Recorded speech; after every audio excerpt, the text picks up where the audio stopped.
सोचो एक टाइम था जब मेड इन चाइना सुनते ही दिमाग में cheap toys, low quality gadgets और नकली प्रोडक्ट्स आते थे। पर आज वही चाइना क्वाइटली दुनिया का सबसे बड़ा इनोवेशन हब बनता जा रहा है। ये ट्रांसफॉर्मेशन ओवरनाइट नहीं हुआ, बल्कि डेकेड्स की प्लानिंग, मैन्युफैक्चरिंग फोकस और टेक्नोलॉजी पे इन्वेस्टमेंट का रिजल्ट है। आज चाइना सिर्फ सस्ता नहीं बल्कि प्रीमियम, फ्यूचरिस्टिक और कटिंग एज टेक के लिए जाना जा रहा है, कई केसेस में अमेरिका से भी आगे। सबसे पहले बात करते हैं ईवी रेवोल्यूशन की, जहां चाइना में पूरा गेम ही पलट दिया। 2011 में इलोन मस्क ने एक इंटरव्यू में BYD की कार्स का मजाक उड़ाया था, लेकिन 2024 तक पिक्चर बिल्कुल उलट चुकी थी।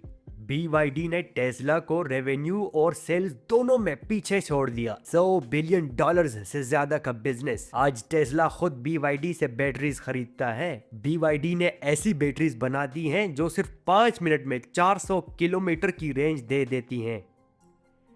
और फीचर्स, कुछ कार्स इमरजेंसी में 30 मिनट तक पानी पर फ्लोट कर सकती हैं। कुछ मॉडल्स में ऐसी सस्पेंशंस हैं जो पोर्ट होल से बचने के लिए लिटरली जंप कर सकती हैं। चाइना ने दुनिया की फास्टेस्ट रोड लीगल कार भी बना दी, जो लगभग 500 kilometre per hour speed touch करती हैं। सिर्फ चाइना में ही नहीं, यूके जैसे मार्केट्स में भी BYD की सेल्स अप टू 800% से ज्यादा बढ़ी है, जबकि टेस्ला की गिर रही है। दोस्तों अब थोड़ा फ्यूचर में चलते हैं, जो चाइना में ऑलरेडी एक प्रेजेंट है। फ्लाइंग कार्स जो देखने में बड़े ड्रोन्स जैसे लगते हैं, शेंजन और शंघाई जैसे सिटीज में टेस्ट हो रहे हैं। फूड डिलीवरी ड्रोन्स सिर्फ 15 मिनट में खाना पहुंचा देते हैं। रोबोट टैक्सीज, अरे हाँ, thousands of driverless taxis daily चल रही हैं। टूरिस्ट उन्हें यूज कर रहे हैं और ऑफिशियली कोई मेजर एक्सीडेंट रिकॉर्ड नहीं हुआ अब तक। ड्राइवरलेस बसेस, मोनोरेल्स, सब नॉर्मल बात है। दोस्तों पेमेंट के लिए फोन या कार्ड भी नहीं, बल्कि अपना हाथ स्कैन करके पे कर देते हैं। पब्लिक बेंचेस में फोन चार्जिंग पोर्ट्स लगे हुए हैं। ये सब चाइना के लिए कोई वाओ फैक्टर नहीं है, बल्कि ये वहां का एक रूटीन है। दोस्तों फैक्ट्रीज और रोबोट्स की बात करें तो स्केल समझना मुश्किल है।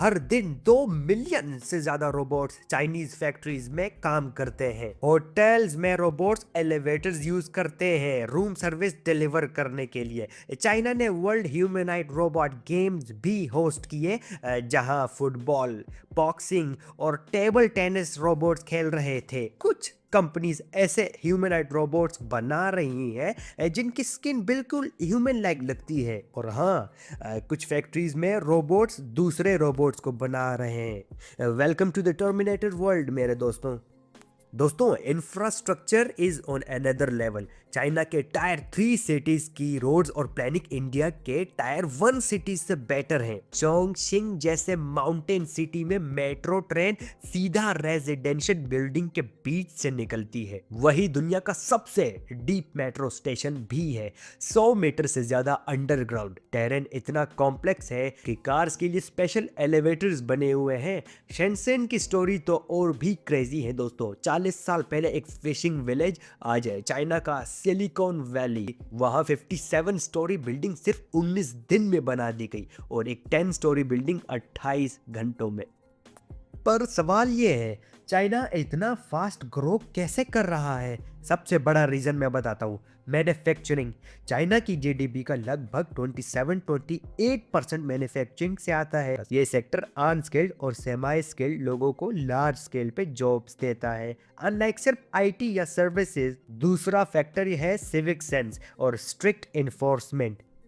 पब्लिक प्रॉपर्टी को नुकसान पहुंचाना सोशली अनएक्सेप्टेबल है। और सर्विलियंस, लगभग 700 मिलियन कैमरास, हर जगह मॉनिटरिंग, इसलिए क्राइम और इनडिसिप्लिन वेरी कम।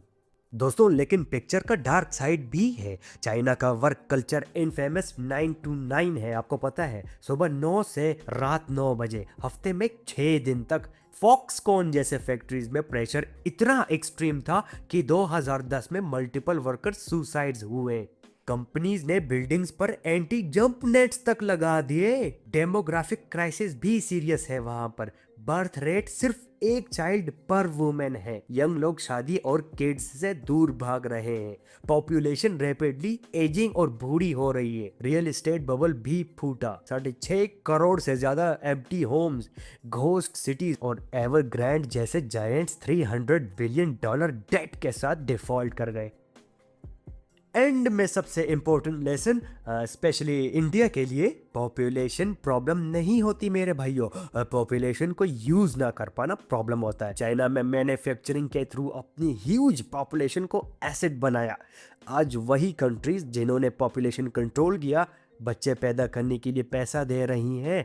मैसेज क्लियर है, अगर इंडिया को ग्रो करना है तो सिर्फ सर्विसेज नहीं, लार्ज स्केल मैन्युफैक्चरिंग, इंफ्रास्ट्रक्चर और डिसिप्लिन पे फोकस करना होगा, क्योंकि फ्यूचर उनका होता है जो क्वाइटली काम करते हैं, सिर्फ बातें नहीं। See you in the next video.